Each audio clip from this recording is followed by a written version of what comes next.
우리 먼저 인사하겠습니다. 사랑합니다. 축복합니다. 은혜 많이 받읍시다. 성도 여러분, 사람의 마음을 연구하는 학자들은 인간에게 아주 흥미로운 특징이 하나 있다고 말합니다. 그것은 바로 손실회피 성향이라는 것입니다. 조금 어렵게 생각할 수 있지만 아주 단순한 이야기입니다. 사람은 무언가를 얻는 기쁨보다 이미 가지고 있는 것을 잃는 아픔을 더 크게 느낀다라는 것입니다. 예를 들어 우리가 길을 가다가 우연히 10만 원을 주었습니다. 여기서 우리는 예상하지 못했던 돈이 생겼으므로 하루 종일 기쁜 마음으로 지낼 수 있다라는 것입니다. 그런데 반대로 내가 가지고 있던 10만 원을 잃어버리면 어떻겠습니까? 아마 기쁜 마음보다 훨씬 더 큰 충격과 슬픔, 속상함을 느끼게 될 것입니다. 심지어 며칠 동안 그 10만 원만 생각하며 힘들고 어려운 삶을 살아갈 수도 있다는 것입니다. 즉 같은 10만 원인데도 얻었을 때의 기쁨보다 잃었을 때의 아픔이 훨씬 더 크게 느껴진다는 것입니다. 실제로 학자들은 인간이 동일한 크기의 이익을 얻는 기쁨보다 손실에서 느끼는 고통과 충격이 약 2.5배 정도 더 강하게 느낀다고 설명합니다. 그래서 우리는 본능적으로 손해보는 것을 싫어한다라는 것입니다. 무언가를 얻기 위해 도전하는 것보다 지금 가지고 있는 것을 잃지 않으려는 마음을 더 강하게 가지면서 살아간다는 것입니다. 자신의 시간을 빼앗기는 것도, 돈을 잃는 것도, 편안함을 포기하는 것도 우리는 싫어합니다. 그래서 우리는 무언가를 결정할 때마다 먼저 계산을 한다는 것입니다. 생각해보면 이것은 너무나 자연스러운 인간의 본능적인 모습입니다. 그런데 역사를 바꾼 사람들은 달랐습니다. 세상을 변화시킨 사람들은 손해와 이익을 따지는 것보다 더 중요한 것들을 먼저 바라보는 삶을 살았다라는 것입니다. 특별히 기독교의 복음의 역사는 더욱 그렇습니다. 우리나라에 처음 복음을 들여왔을 때 선교사님들은 자신의 손해와 이익을 계산하며 따지지 않았다는 것입니다. 선교사님들은 부자가 되기 위해서, 자신의 이름을 널리 알리기 위해서, 평안한 삶을 살기 위해서 우리나라에 들어오셨던 것이 아니었습니다. 선교사님들이 한국에 들어왔을 때는 언어도 몰랐습니다.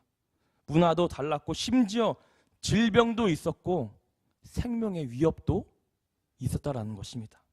실제로 많은 선교사님들은 젊은 나이에 병으로 세상을 떠나기도 했습니다. 세상의 기준으로 보면 얻는 것보다 잃는 것이 훨씬 더 많아 보였습니다. 그런데도 그들은 기꺼이 왔습니다. 왜냐하면 그들은 복음이 그 어떠한 것보다 소중했기 때문입니다. 한 영혼을 살리는 그 일이 자신의 생명보다 더 소중하고 귀중했기 때문입니다. 사실 우리가 교회를 섬기는 일도, 선교를 위해 기도하는 일도, 전도하는 일, 헌신하는 일도 똑같다라는 것입니다. 시간, 물질, 헌신 등 어떠한 면으로 봐도 손해인 것처럼 보일 수밖에 없습니다. 생각해보면 계산만 해서는 할 수 없는 일이라는 것입니다. 그러나 믿음의 사람들은 세상에 보지 못하는 가치관을 보았던 것입니다.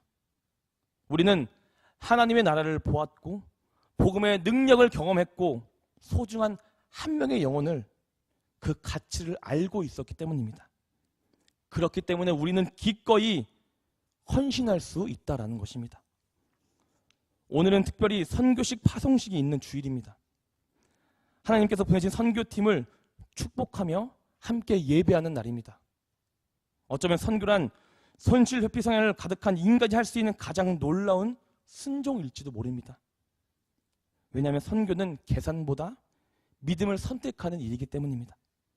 유익보다 사명을 선택하고 내 편안함보다 복음을 선택하는 일이기 때문입니다. 오늘 우리가 함께 읽은 고린도전서 9장에서 사도 바울도 바로 그런 삶을 살아갔습니다. 바울은 사도로서 누릴 수 있는 권리가 있었습니다. 대접받을 권리도 있었고 지원받을 권리도 있었습니다. 자신의 권리를 주장할 수도 있었습니다. 그러나 바울은 자신의 권리를 붙들거나 누리려고 하지 않았습니다. 오히려 바울은 자신의 모든 것을 기꺼이 내려놓았습니다. 왜냐하면 바울에게는 자신의 권리보다 더 소중한 것이 있었기 때문입니다. 그것은 바로 복음입니다. 사랑하는 성도 여러분, 오늘 말씀을 통해 복음을 위해 자신의 권리까지도 기꺼이 내려놓았던 바울의 마음을 느끼시고 우리 또한 복음을 위해 기꺼이 살아가는 하나님의 사랑하는 사람이 되기를 간절히 소망합니다. 먼저 오늘 본문을 보면 사도 바울은 먼저 자신이 사도라는 사실을 분명하게 이야기합니다. 오늘 본문 9장 1절입니다. 우리 함께 읽겠습니다. 내가 자유인이 아니냐.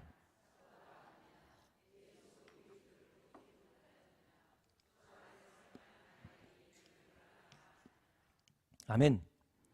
이 말씀은 단순히 자신의 자격을 자랑하기 위한 말이 아니었습니다. 당시 고린도 교회 안에서는 바울을 비판하는 사람들도 있었습니다. 어떤 사람들은 바울의 사도권을 인정하지 않았고 어떤 사람들은 그가 정말 하나님께 부르심을 받은 사도가 맞는지 의심하기도 했습니다. 그래서 바울은 자신이 부활하신 예수님을 만났고 직접 사명을 받은 사도라는 사실을 먼저 밝히고 있다는 사실입니다. 그런데 바울이 이런 자신의 사도권을 설명한 이유는 단순히 자신의 권위를 세우기 위함이 아니라 자신에게도 사도로서 누릴 수 있는 권리가 충분히 있다는 사실을 보여주기 위함입니다. 다시 말해 바울은 나에게도 모든 것을 누릴 수 있는 권리가 있다. 그러나 나는 그 권리를 내려놓았다. 포기했다라는 사실을 설명하려고 하는 것입니다. 더 나아가 바울은 그 권리가 얼마나 당연한 것인지를 설명하기 위해 우리 주변에 쉽게 볼 수 있는 예를 들어서 설명합니다. 본문 7절의 말씀을 보면 군인과 농부와 목자의 이야기가 나옵니다. 군인이 자기 돈을 내면서 나라를 위해 싸우는 경우는 없습니다. 농부가 땀을 흘려 농사를 지어놓고 그 열매를 하나도 먹지 못하는 경우도 없습니다. 목자가 양을 돌보며 그 양의 젖을 전혀 먹지 못하는 경우도 없다라는 것입니다. 즉 일하는 사람에게 정당한 대가가 주어지는 것은 너무나 당연스러운 일이라는 것입니다. 그렇다면 바울은 왜 이런 이야기들을 길게 설명하고 있다는 것일까요? 바로 12절 말씀 때문입니다. 우리 함께 12절 함께 읽겠습니다. 다른 이들도 너에게 이런 권리를 가졌거든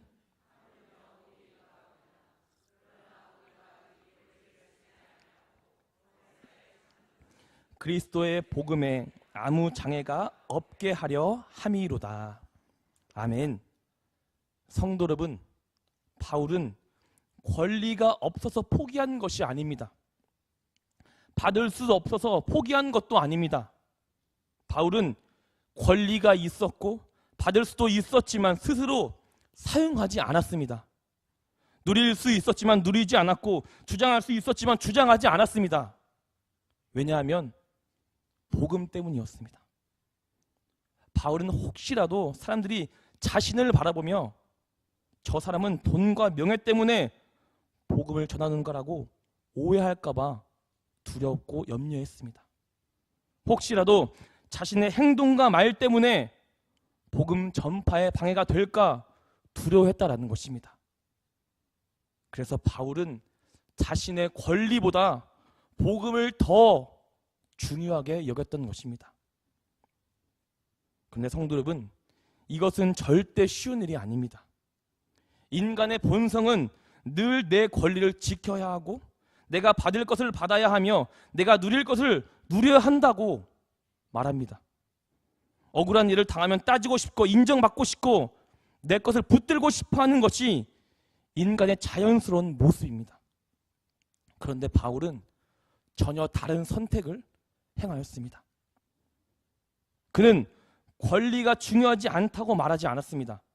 바울은 권리는 중요하지만 복음은 그보다 훨씬 더 중요하다고 말하고 있다라는 것입니다. 바로 이것이 믿음의 사람들의 가치관입니다. 세상은 늘 내가 무엇을 얻을 수 있을까를 먼저 묻습니다. 그러나 믿음의 사람은 하나님께서 무엇을 기뻐하실까를 먼저 물어야 한다는 것입니다. 세상은 자신의 유익을 먼저 생각하지만 믿음의 사람은 하나님의 나라 복음의 유익을 먼저 생각해야 한다는 것입니다. 예수님께서 똑같이 그러셨습니다. 예수님은 하나님의 아들이셨습니다. 모든 영광과 존귀를 받으셔야 할 분이셨습니다. 천군 천사의 섬김을 받으셔야 할 분이셨습니다. 그러나 예수님은 하늘의 모든 영광을 내려놓으시고 가장 낮은 모습으로 이 땅에 오셨습니다. 그리고 마침내 우리의 죄 때문에 고통과 고난을 겪으시면서 십자가에 달려 돌아가셨습니다. 왜냐하면 우리를 구원하기 위해서입니다. 성도 여러분, 복음은 언제나 누군가의 내려놓음 위에 세워집니다. 오늘 파송받은 선교팀도 같은 마음으로 나아가길 소망합니다. 여행을 가는 것이 아닙니다. 즐기기 위해 가는 것이 아닙니다. 바로 복음을 위해 자신의 시간을 들이며 자신의 계획을 내려놓는 것, 편안함보다 그 사명을 선택한다는 것입니다. 그런데 이것은 선교팀만의 이야기가 아닙니다. 여기에 모인 모든 분들도 복음을 위해 살아가도록 부르심을 받은 사람들입니다. 어떤 사람은 선교지에 직접 갈 수도 있습니다. 어떤 사람은 기도로 동역할 수도 있습니다. 어떤 사람은 물질로 섬길 수도 있습니다. 어떤 사람은 뒤에서 묵묵히 그 선교를 후원할 수도 있습니다. 역할은 다 다를 수 있지만 우리 모두가 복음을 위한 사명에 동침하는 사람들이라는 것입니다. 오늘 우리도 바울처럼 복음을 가장 소중히 여기며 복음을 위해 기꺼이 내려놓을 수 있는 믿음의 사람들이 되기를 간절히 소망합니다.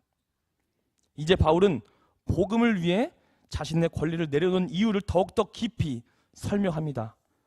고린도서 19장 15절입니다. 우리 함께 읽겠습니다. 그러나 나는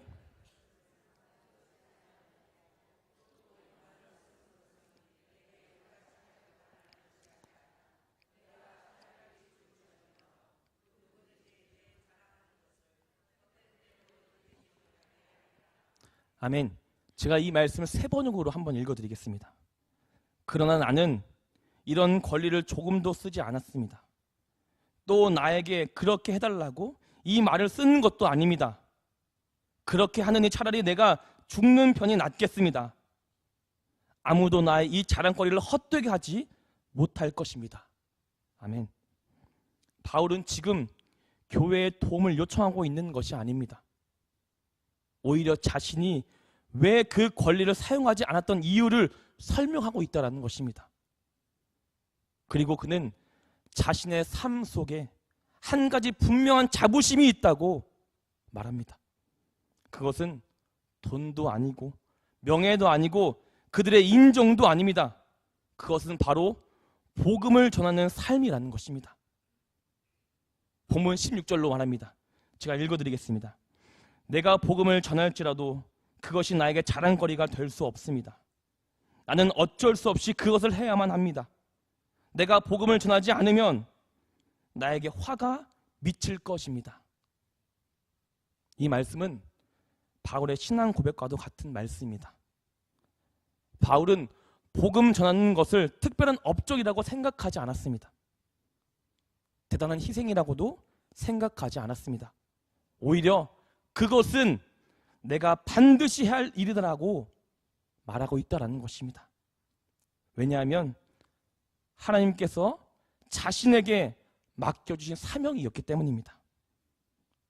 성도 여러분, 바울은 예수님을 믿는 사람들을 잡아들이던 사람이었습니다. 교회를 핍박하던 사람이었습니다.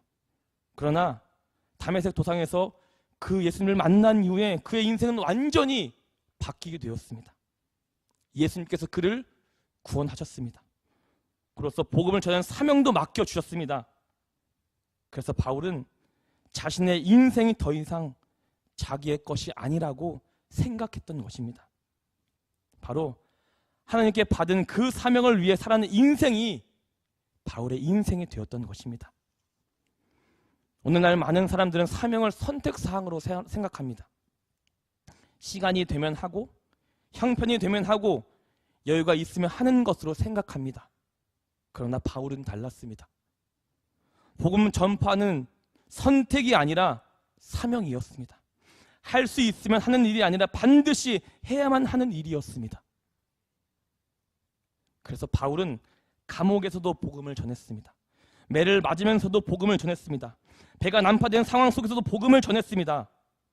목숨의 위협 속에서도 그는 복음만을 전했습니다. 왜냐하면 바울에게 가장 중요한 것은 자신의 생명이 아니라 그 사명, 복음을 전하는 일이었기 때문입니다. 사랑하는 성도 여러분, 오늘 우리에게도 수많은 사명들이 있습니다. 어떤 사람은 선교지로 나아갑니다. 어떤 사람은 교회 안에서 섬깁니다. 어떤 사람은 다음 세대를 가르칩니다.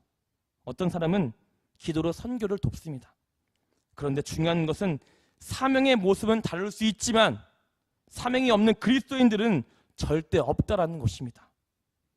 하나님께서는 우리 모두를 복음의 증인으로 부르셨습니다.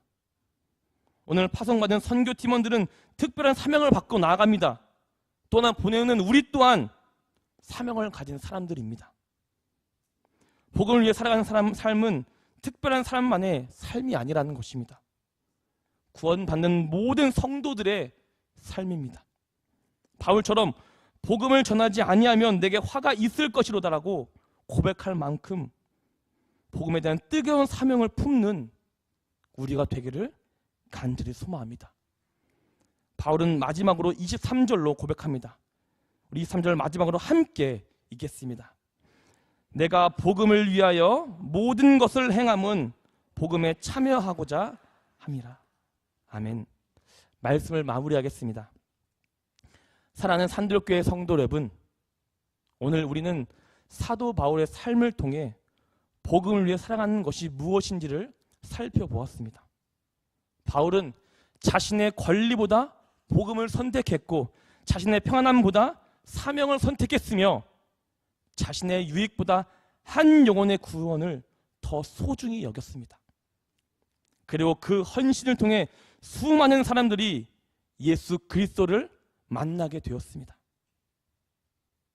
생각해보면 오늘 우리가 이 자리에 예배할 수 있는 것도 누군가의 복음을 위해 기꺼이 헌신했기 때문입니다. 누군가의 눈물과 기도, 순종과 희생 위에 오늘 우리의 믿음이 세워져 있다는 것입니다. 오늘은 남원 선교 파송식이 있는 주일입니다. 하나님께서 보내신 선교팀을 축복하며 함께 기도하지만 사실 하나님께서는 선교팀만이 아니라 우리 모두를 부르고 계신다라는 것입니다. 어떤 사람은 직접 가고 어떤 사람은 기도로 함께 가고 어떤 사람은 물질로 함께 가며 어떤 사람은 그 삶의 자리에서 복음을 전합니다. 그런데 중요한 것은 어디에 있느냐가 아니라 복음을 위해서 살아가고 있느냐라는 것입니다. 하나님께서는 지금도 오늘도 복음을 위해 기꺼이 순종할 사람을 찾고 계십니다. 무엇보다 먼저 예수님께서 모든 것을 내려놓으셨습니다. 하늘의 영광을 버리시고 이 땅에 오셨고 우리를 구원하기 위해 십자가를 지셨습니다. 그 사랑을 받은 우리는 이제 복음을 위해 살아가야 한다는 것입니다. 언젠가 하나님 앞에 서는 날 많은 것을 가졌던 사람으로 기억되기보다 복음을 위해 살아간 사람으로 기억하길 원합니다. 바울처럼 권리보다 복음을, 평안함보다 사명을, 자신의 영혼보다 그 한 영혼을 살리는 그런 삶을 살아가는 산들교회 성도들이 되시기를 주님의 이름으로 간절히 축복합니다.